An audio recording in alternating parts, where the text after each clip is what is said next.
Okay, so get this. We're diving deep today on a single source, Yeah. a 2-hour hypnosis regression session. Wow.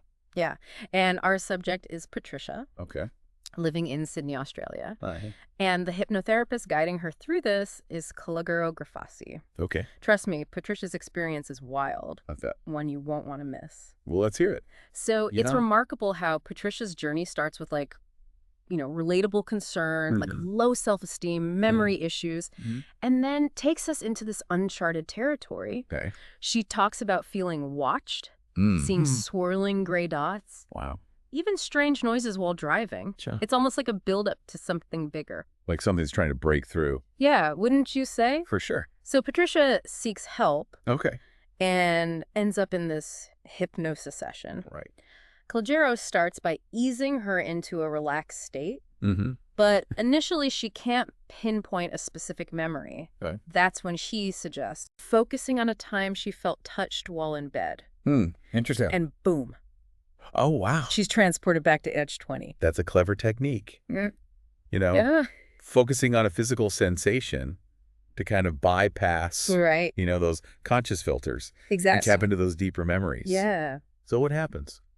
Well, Patricia describes lying in bed, Okay. someone pulling her legs. Oh, gosh. But get this. Yeah. She senses a shadowy figure Oh. with a warm grip. Okay, now we're getting somewhere. Yeah, already we're in unsettling territory. Yeah, a shadowy figure with a warm grip. I know, right? That's creepy. It gives me chills just hearing that. Yeah, for sure. What's really interesting is Yeah. Patricia struggles to actually visualize the entity, Hmm. even with Calogero's guidance. Oh, wow. It's like a part of her is resisting going there. You think so? Yeah, did you? That resistance itself is telling. Right. It could be a protective mechanism, Uh-huh. shielding herself from the full impact of the memory. But then Yeah. Patricia reveals she was assaulted by this entity. Oh my gosh. And you can just hear the rawness in her voice, I bet. the fear she felt at that moment. Wow. This is where Calogero's expertise really shines. Okay, how so? He helps Patricia visualize her fear as an energy she can gather and discard, Interesting. almost like a tangible thing she can control. Okay. He even joins her in the regression, Wow. offering his energy as support. That's incredible the way he's actively participating in her experience. Yeah, he's right there with her. But things escalate. Uh-oh. Patricia begins to feel these persistent pinpricks. Pinpricks. Yeah. Okay. In her head, I know. like she's being poked with needles. Oh, that's gotta hurt. When she tries to get answers from the entity about these injections, Mm-hmm. the response is bone-chilling. Okay, I'm ready. You are mine. Whoa. I know, right? That claim of ownership. Yeah. It's classic. Yeah. That's like a classic manipulation tactic. Exactly. Aimed at stripping away Patricia's sense of self and control. Right. And if you think about it, this idea of unseen forces subtly influencing us. It's a chilling thought. It is. Yeah. It makes you question what might be lurking Right. beneath the surface of our everyday reality. Absolutely. And to make matters worse, Yeah. Patricia starts to feel this overwhelming sense of being manipulated. Like she's losing her grip on reality. Yeah, exactly. Calogero picks up on this immediately. Of course he does. Yeah, and encourages her to take control. Okay. He tells her to grab the entity What? and demand the removal of anything implanted within her. Wow. That's a bold move. It is. Empowering her to fight back. Yeah, It's a pivotal moment in the session. for sure. Patricia is hesitant, Mm-hmm. scared, Understandably. and then boom, Mm-hmm. the entity reveals teeth. Oh my gosh. I know, right? Clearly trying to intimidate her further. Yeah, That imagery is so powerful. it is. It speaks to the primal fear we have Right. of the unknown, of losing control. It's like a psychological tug of war is happening right there in the hypnotic state. Totally. It's like something straight out of a horror movie. I know. But Calogero doesn't miss a beat. What does he do? He reminds Patricia that fear is exactly what this entity wants, urging her to be strong and overcome it. To fight back. Yeah. And you know what she does? She does. Patricia finally grabs hold of the entity. Okay. Embrace yourself for this. Okay, I'm ready. It turns out to be a dragon. A dragon. Yeah. Oh my God. Talk about unexpected. A dragon? I know, right? You have to wonder about the symbolism here. Right. Throughout history, dragons have been depicted as, Mm-hmm. these powerful, enigmatic creatures, Right. often associated with ancient wisdom and hidden knowledge. I mean, it's a pretty powerful image. Yeah. Could this be more than just a random image conjured up in Patricia's mind? You think so? Man. Could it point to something deeper? A connection to ancient archetypes or even interdimensional beings? I'm getting goosebumps just thinking about it. Yeah, it's a lot to process. What's even wilder is this dragon whose name is Eter. Eter. Yeah, claims to have always been with Patricia. What? It says it's from a place called Draconian. Draconian. We're talking full-blown interdimensional beings here. This idea of a constant presence. Yeah. Of being connected to you from another realm. Right. It definitely challenges our understanding of what's possible. It really does. But before we go down that rabbit hole, let's go back to Patricia. Okay. Understandably, she's exhausted after this confrontation. I bet. Calogero then guides her through a meticulous check of her body for implants. Okay. A process that feels almost clinical. Like a medical examination. Exactly. So what they find is truly disturbing. All right, lay it on me. It's a whole network of implants. It is a lot to take in, that's for sure. They find a triangular plate in her head. Oh my gosh. Chips in her neck. A plate in her stomach. Really? Even implants in her reproductive area and shoulder. Oh, wow. Affecting her movement. That's crazy. She's describing a full-blown system for control and manipulation. And here's where it gets truly disturbing. Yeah. The dragon reveals its intention was to use Patricia for breeding. Right. Mixing their DNA. Oh my gosh. It even removed 2 fetuses during the session. This forced breeding and DNA manipulation. Yeah, that's scary stuff. It is. Yeah. It's a theme that appears in many abduction narratives. Right. Sparking all sorts of questions about, consent and bodily autonomy. Right. It suggests a level of technological sophistication and a chilling disregard for human life. Yeah. That's hard to comprehend. It really is. But the session doesn't end there, does it? No, it doesn't. And what happens next is just as mind-blowing. Okay, let's hear it. But before we get to that, let's take a moment to let all of this sink in. Yeah, I need a minute to process this. I mean, we've gone from everyday anxieties to alien implants and dragon DNA A lot. in the blink of an eye. It is. I don't know about you, but I need a minute to process all of this. What strikes me is how calmly Calogero handles this entire situation. I was just thinking the same thing. He doesn't bat an eyelid at the mention of a dragon. Right. Even with these shocking revelations I know. about implants and breeding. It's almost as if he's encountered this kind of thing before. Maybe he has. It takes a certain level of expertise and, let's be honest, open-mindedness Sure. to navigate these uncharted waters of the human psyche. Absolutely. Yeah. His composure speaks volumes about his approach. Right. He's not dismissing Patricia's experience or imposing his own beliefs. Right. Instead, he's creating a safe space for her to explore these memories, Yeah. no matter how bizarre they might seem. It's pretty bizarre. It is. Yeah. And that's crucial in a situation like this, Right. where the line between reality and the subconscious becomes blurry. And you have to admire Patricia's courage. For sure. I mean, she went into the session facing her fears head on Right. and ended up uncovering something truly remarkable, wouldn't you say? It is remarkable. It makes you wonder how many other people out there have had similar experiences but haven't had the opportunity or the support Right. to delve into them. That's a profound thought. It is. How many untold stories are locked away in people's minds Right. simply because they don't have the tools or the guidance Yeah. to access them? It highlights the importance of approaches like hypnosis, For sure. which allow us to tap into the hidden depths of human consciousness. It's a powerful tool. It is. But let's get back to Patricia's session. Okay. We left off with her feeling justifiably angry at this dragon Eter. Right. Where does Calogero go from there? This is where it gets even more intriguing. Oh, okay. I'm ready. Calogero emphasizes the importance of releasing that anger, explaining that the dragon needs to feed on energy, specifically targeting Patricia because of her goodness and maternal energy. Interesting. He describes it as a kind of cosmic vampire, A cosmic vampire. drawing sustenance from her positive emotions. Have you ever heard of anything like that? The concept of energy feeding isn't new. Right. Many spiritual traditions and esoteric teachings talk about entities that can draw energy from humans, Okay. whether it's emotional, psychic, or even life force energy. It's a fascinating concept. Isn't it? It is. Suggesting a complex interplay between different realms of existence Right. and raising questions about the nature of consciousness itself. I'm completely blown away by this idea. Me too. It's like we're only scratching the surface Right. of what's really going on beneath the veil for everyday perception. What happens next in the session? Does Patricia confront this energy-draining dragon? She does. She does. Empowered by Calogero's guidance, Okay. Patricia confronts Eter, forbidding it from ever returning. Wow. And here's the interesting part. Okay. The dragon actually departs, It does. leaving Patricia with this lingering sense of sadness. But even with that sadness, there's a newfound clarity, Oh, okay. a feeling of lightness that she hasn't experienced in a long time. So the session ends on a somewhat positive note, It does. with Patricia feeling liberated Right. from this energy-draining entity. But what about those implants? Yeah. Are they still there? Did Calogero address them? That's a great question. It is. And it takes us back to the heart of this deep dive. Okay. The transcript doesn't explicitly mention the implants being physically removed.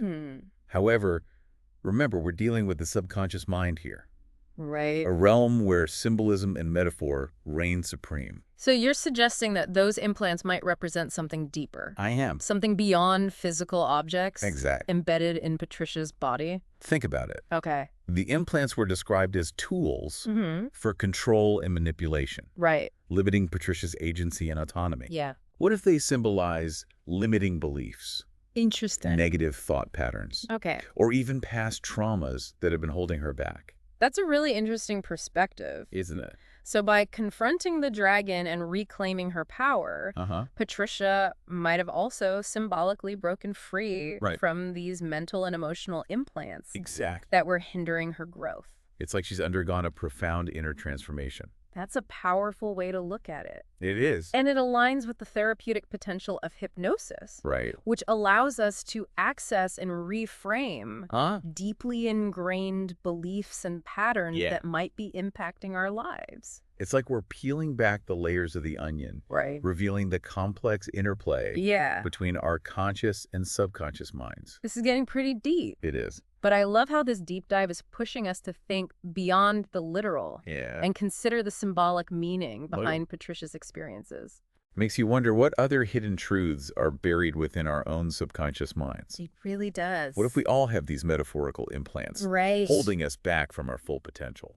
Those are fantastic questions. They are. And they're precisely what make this case study so captivating. I agree. It challenges us to look beyond the surface Right. and contemplate the vast, uncharted territory of human consciousness. It makes you wonder what other mysteries are waiting to be uncovered For sure. if we only dare to dive deep enough.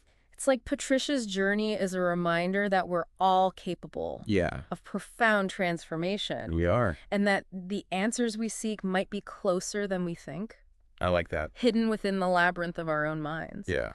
But before we get too philosophical, Okay. I'm curious about something. Yeah. You mentioned that the dragon claimed to have always been with Patricia. I did. What are your thoughts on that? Is it possible that these entities aren't external forces imposing themselves on us, but rather aspects of ourselves that we haven't fully integrated? Now, that's a fascinating proposition. Right. And it ties in beautifully with some psychological theories that suggest we all have shadow aspects, parts of ourselves that we repress or deny. Right. What if these encounters, these seemingly external entities, are actually manifestations of our own unconscious, prompting us to confront and integrate these hidden aspects? I've got chills again. It's a powerful thought. So Eter the dragon could represent a part of Patricia's own psyche that she's been resisting or trying to suppress. It's possible. And by confronting it, she's taking a step towards wholeness, towards integrating all aspects of herself. It's a compelling interpretation, isn't it? It is. And it aligns with the idea that true healing and growth involve embracing our shadow selves. Right. Those parts of us that we might find unpleasant or even frightening. It's about recognizing that we're not just beings of light, but also beings of shadow. Yeah. And that both are essential to our wholeness.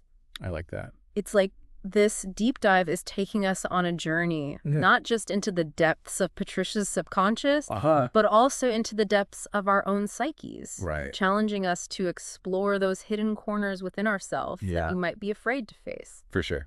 But before we go too far down that rabbit hole, let's circle back to something you mentioned earlier. Yeah. The idea that these entities might be feeding off our energy. Right. The energy feeding aspect. Yeah. It's a concept that sparks a lot of debate and speculation. Right. Especially in the realm of the paranormal. Some theories suggest that these entities might need to draw energy from humans in order to survive or maintain their existence in our realm. It's like a cosmic energy exchange. Right. But not necessarily a harmonious one. It makes you wonder if these entities are drawing energy from us. Yeah. What are we getting in return? Is it always a negative experience? Right. Or could there be a potential for mutual benefit? That's a great question. Yeah. And it's one that I don't think we have a definitive answer to. Right. It's possible that some encounters are purely parasitic. Okay. Where the entity takes without giving anything back. Right. But it's also possible that in some cases, Yeah. there's a more complex exchange happening. Okay. Perhaps on a subconscious level, where both parties are receiving something from the interaction. So it's not necessarily a black and white scenario. No, it's not. Where all energy-feeding entities are malevolent or harmful. Right. It could be more nuanced than that. Exactly. Depending on the nature of the entity and the individual involved. And this is where discernment becomes crucial. Yeah. It's about being aware of our own energy levels, setting healthy boundaries, and being mindful of who or what we allow into our energetic space. So it's not about living in fear of these entities, but rather approaching these possibilities with awareness. And a healthy dose of skepticism. Absolutely. It's about empowering ourselves with knowledge. Okay. Understanding the dynamics at play. Right. And making conscious choices about how we interact with the unseen world around us. This deep dive has been a whirlwind of information. It has. And thought-provoking insights. I know. We've explored everything from alien implants and dragon DNA A lot. to the concept of energy feeding and the power of the subconscious mind. For sure. But before we wrap things up, I want to touch on one final point that really struck me. Yeah. It's the dragon's claim that it came from a place called Draconian. Draconian. What are your thoughts on that? Well, could this point to the existence of other dimensions or realms beyond our current understanding? The idea of other dimensions or realms has fascinated humanity for centuries. It has. We see it reflected in our myths, our spiritual traditions, even in our science fiction. And who's to say that these concepts are purely fictional? Exactly. What if there are realities coexisting with our own that we simply haven't developed the tools or the consciousness to perceive? It's a humbling thought, isn't it? It is. And it ties back to the importance of keeping an open mind. Right. Of challenging our assumptions about what's possible. Because what if the things we dismiss as fantasy or imagination are actually glimpses into realities that are just as valid as our own? It's a mind-blowing thought. It is. It's like we're living in this tiny bubble of perception, unaware of the vastness and complexity of the multiverse that might exist beyond our limited senses. This entire deep dive has been a journey into the unknown. It has. A challenge to our conventional ways of thinking. For sure. We've explored the power of the subconscious mind. The possibility of interdimensional beings. And the potential for profound transformation. Absolutely. But as we approach the end of this exploration, I'm left with one lingering question. What do you think? Is there any way to know for sure what really happened to Patricia? That's the million-dollar question, isn't it? It is. And it's a question that might not have a definitive answer. Right. We're dealing with subjective experiences, with the mysteries of the human mind. And the vast unknown that lies beyond our everyday perception.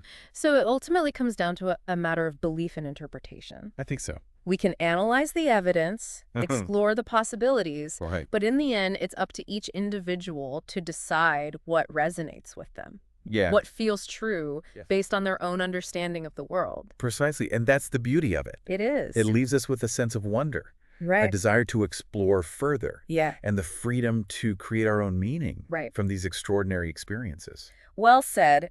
And with that, I think it's time to wrap up this incredible deep dive. It feels like we've journeyed through multiple layers of reality in just this one session. It's been a wild ride, that's for sure. We started with very relatable human struggles, anxiety, memory issues. And somehow ended up discussing interdimensional dragons and the nature of consciousness itself. I think you've hit the nail on the head. Yeah. It's that journey from the ordinary to the extraordinary that makes Patricia's story so captivating. For sure. It's a reminder that the boundaries of reality might be a lot more fluid than we think.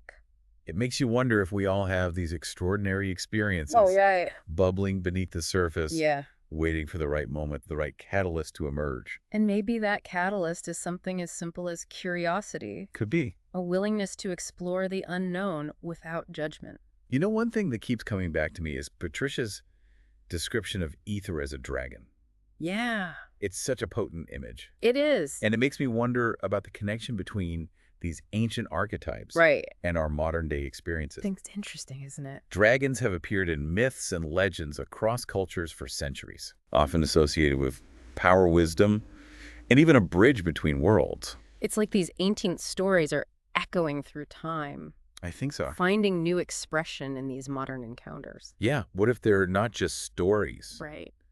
But glimpses into realities that have always existed alongside our own. It's a tantalizing thought. It is. What if those who came before us had their own encounters, their own ways of interpreting these experiences? Right. And those interpretations became woven into the fabric of our collective consciousness. So Patricia's dragon isn't just a random image. Right. But maybe a tack into something ancient and universal.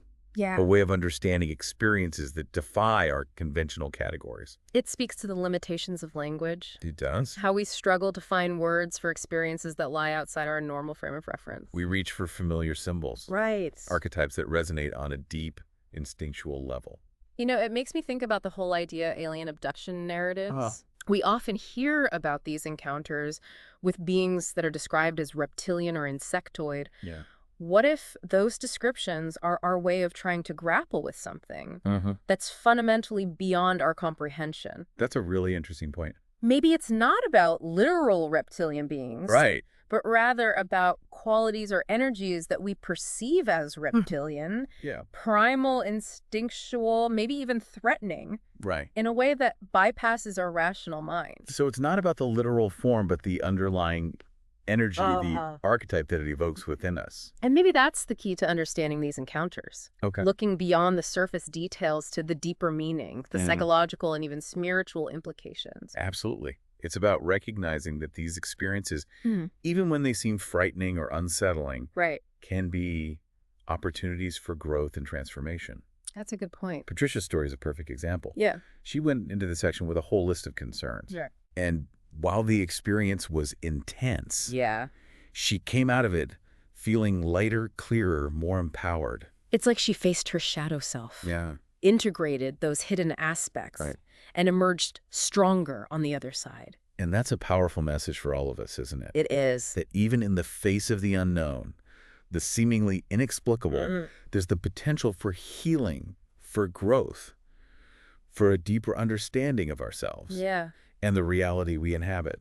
This deep dive has left me with a lot to think about. Me too. It's challenged my assumptions, expanded my awareness, and honestly left me feeling a little bit more awestruck by the mysteries of the universe. That's the beauty of exploration, isn't it? It really is. It's not about finding all the answers, but about opening ourselves up to new possibilities, new ways of seeing the world and our place within it. And maybe, just maybe, that's the whole point of these encounters. What do you think? To nudge us out of our comfort zones, to make us question everything we thought we knew. Yeah. And ultimately to help us evolve into something more than we were before. That's a beautiful thought to end on. It is. And to you, our listener, we leave you with this. Okay. Stay curious, keep exploring, and never be afraid to dive deep into the mysteries that life throws your way. That's good advice. You never know what incredible truths you might uncover.